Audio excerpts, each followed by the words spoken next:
Šī gada 20. septembrī skaistajos Domas mežos notika 4. Latvijas čempionāts sēņošanā. To organizēja Latvijas Lauksaimniecības Universitātes meža fakultāte sadarbībā ar Pārtikas tehnoloģijas fakultāti un akciju sabiedrību Latvijas valsts meži.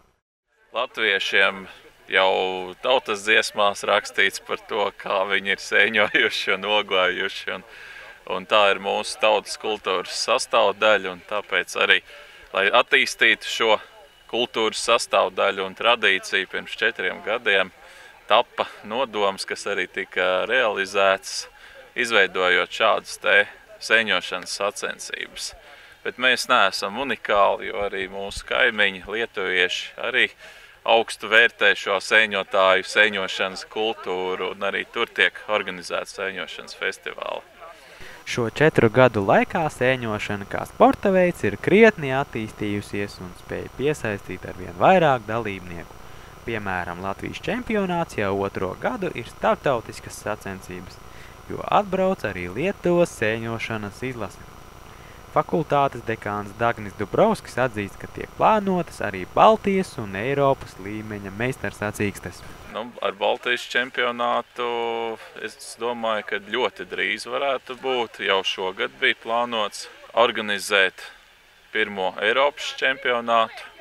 Šobrīd tur plāni ir izmainījušies, bet es ļoti ceru, ka nākamgad tas tā varētu arī notikt. Šogad piedalījās vairāk kā 100 reģistrētu dalībnieku, bet salīdzinot ar iepriekšējo gadu savāktais sēņu kopapjoms bija mazāks, kas saistāms ar sēņu augšanai netik pateicīgajiem laika apstākļiem.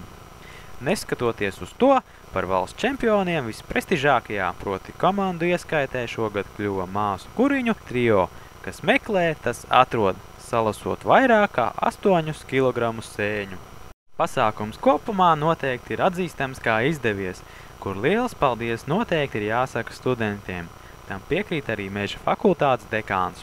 Tad es gribu teikt lielu paldies gan mūsu meža fakultātes studentiem, kas atbalsta jau tradicionāli, un arī Pārtikas tehnoloģijas fakultātei par ļoti garšīgo sēņu zupu.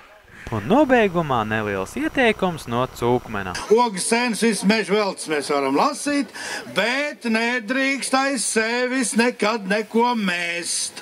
Nekādas atkritumus, jo tad var gadīties tā, kā daudziem jau ir gadījies, ka pārvēršas par cūkām.